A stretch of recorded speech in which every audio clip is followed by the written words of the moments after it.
गुरु वशिष्ठ की पवित्र और पावन सन्निधि में विद्या अध्ययन कराते हैं। जब बालक गुरुकुल में पहुंच जाता है, ये आदिवासी आश्रम भी एक गुरुकुल है। आश्रम का मतलब होता है जहां श्रम के द्वारा कुछ अर्जन किया जाए। आश्रम में जब तक सेवा नहीं होगी तब तक कुछ नहीं सीख सकते। आश्रम का मतलब ही श्रम का दान देके ही जीवन में आराम मिलता है और उसी का नाम आश्रम होता है। आप ये ना सोचें कि बच्चों से झाड़ू लगवाती जाए, बच्चे बर्तन मांजते हमसे काम कराते, हम क्या नौकर हैं? नहीं, श्रम से विनम्रता आती है, भाव आता है और वो भाव हमारे जीवन का विकास करती है। हमारी संस्था के ये बच्चे हैं, हम इन्हीं से झाड़ू लगवाते हैं, इन्हीं से बर्तन मंजवाते हैं, क्योंकि आज हम इनको उस काबिल बनाने की सोच रहे हैं जो एक दिन ये हमारा और इनका नाम रोशन करके जगत में सनातन का परचम लहराएंगे। इस बात में कोई संदेह नहीं।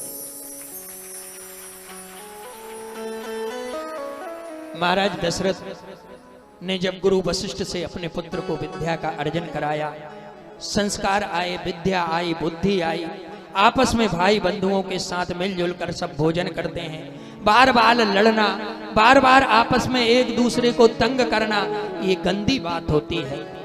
अनुज सखा संग भोजन करें, सब अपने साथियों को, अपने मित्रों को अपना भाई मानकर व्यवहार करें, किसी का कोई अपमान ना करे, किसी को कोई सताए ना। ये जीवन के संस्कार होते हैं और माता पिता और गुरु हमें जो भी आज्ञा दें उस आज्ञा का हमें पालन करना चाहिए।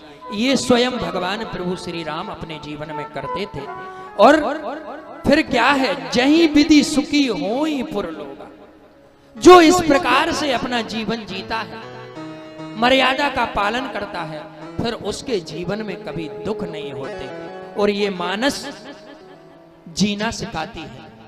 अगर किसी को जीना सीखना है तो रामचरितमानस की कथाओं पर अपने जीवन को समर्पित करके उन्हीं पद चिन्हों पर चलना आरंभ कर दो।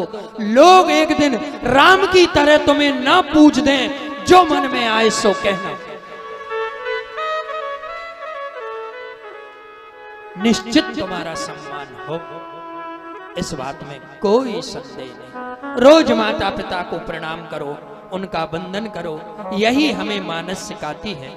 बंधुओं, आज ये रामचरितमानस के जो ग्रंथ हैं, जो कथाएं हैं, भगवान शिव माता पार्वती से कह रहे हैं, देवी सती ने क्या किया?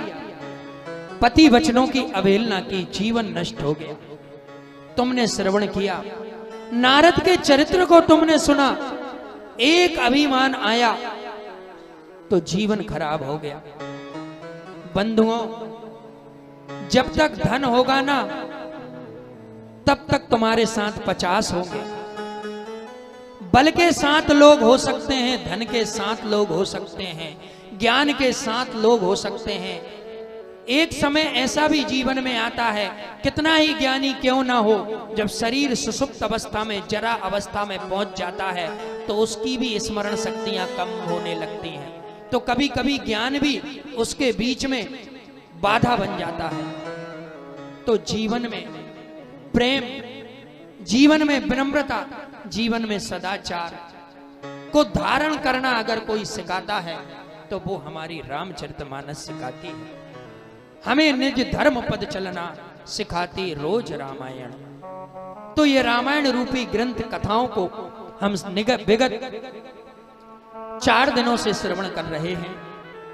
ये मानस का बोध है, ये मानस का सार है कि यहां किसी का कोई मित्र नहीं है, यहां किसी का कोई बैरी नहीं है। हम सब ये जगत ईश्वर के अंग हैं और हम सब एक दूसरे के पूरक हैं। सब एक दूसरे से मिलकर रहें, प्रेम से रहें, सब एक दूसरे के साथ सरल हो जाएं, यही जीवन की सबसे बड़ी भक्ति है। यही मानस का संकेत है।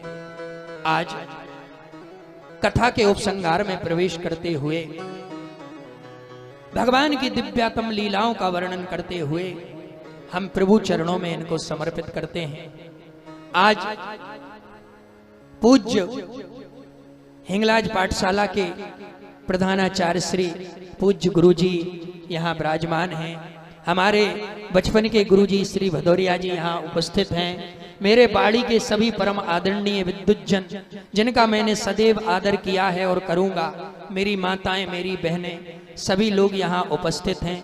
आप सबके आशीर्वाद से मुझ जैसे एक तुच्छ प्राणी के द्वारा जगत कल्याण की भावना से मैंने ऋषि सांडिल वेद विद्यापीठ का जो शुभ आरंभ आपके सहयोग से हुआ है, आज उसके विद्यार्थी और आचार्य यहाँ उपस्थित हुए हैं। ये विगत 1.5 महीने से मेरे साथ हैं। ये अपने सुखद भविष्य के निमित्त विद्या का अध्ययन करने के निमित्त वहां पहुंचे हैं। आप सब अपना आशीर्वाद, पूज्य आचार्य जी, गुरु जी, सब इनको अपना आशीर्वाद प्रदान करें कि ये आगे जाके हमारे नगर का, हमारे धर्म का और हमारे सनातन का अस्तित्व इस धराधाम पर ऐसे विकसित करते हैं जैसे लोग धर्म की चर्चा कर रहे हैं, वैसे लोग हमारे संस्कृति की, हमारे संस्कृत की चर्चा करें, क्योंकि संस्कृति की जननी है। संस्कृत अगर जीवन में होगी तो संस्कार जीवन में होंगे। बगैर संस्कृत के जीवन में संस्कार नहीं आ सकते। तो 5 मिनट के लिए मेरे बच्चों ने, मैं आचार्य श्री को प्रणाम करते हुए हमारे सांडिल ऋषि वेद विद्यापीठ के प्राचार्य श्री नीरज जी, पूज्य आचार्य जी हमारे बीच पधारे हैं।